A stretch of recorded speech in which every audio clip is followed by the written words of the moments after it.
June 12th marks the anniversary of the Pulse Nightclub shooting.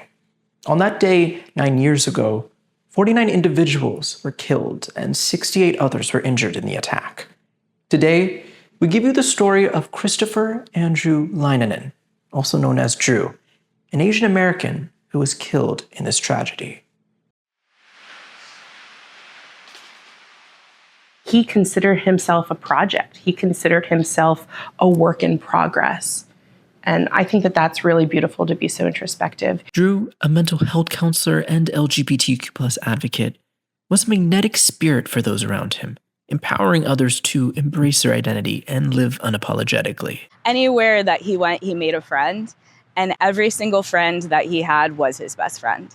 He was just a person who was overwhelmingly loving and had room for everybody in his heart.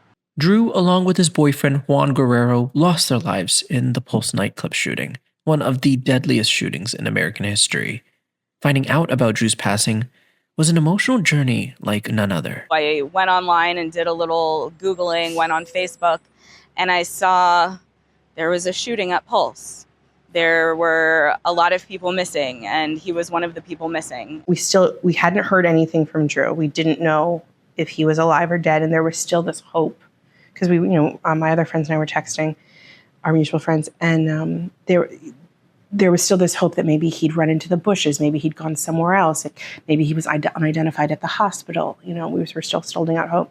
He was the very last person that we found out was dead at the club that night, and it was a harrowing 24 to 36 hours waiting for that news. Pulse was an LGBTQ+ nightclub, hosting their Latin night at the time of the shooting. With many lives lost that day, the shooting had an effect beyond the local community. It was an attack on the LGBT community, it was an attack on the Latino community, and it was an attack on the Orlando community. This is our city, and it was gut-wrenching. While the loss of a friend is something his community continues to reconcile, his impact lives on.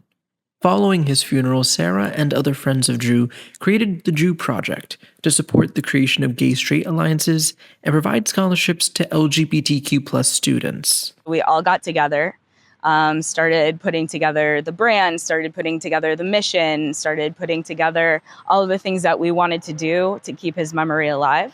And that's what we ended up doing. While Dru was alive, he was a huge proponent of safe spaces for queer youth. And so that is the legacy that we chose to push forward. The Dru Project has provided over $250,000 in scholarships and offered comprehensive gay-straight alliance guides that have reached groups across the globe. As Dru's love continues to radiate long past the Pulse shooting and even beyond Orlando, it serves as a reminder that we can all live out Dru's legacy in our own lives. Showing up and being proud and being out and being yourself and living authentically is what Dru would have wanted for not just his own friends, but the greater community in general.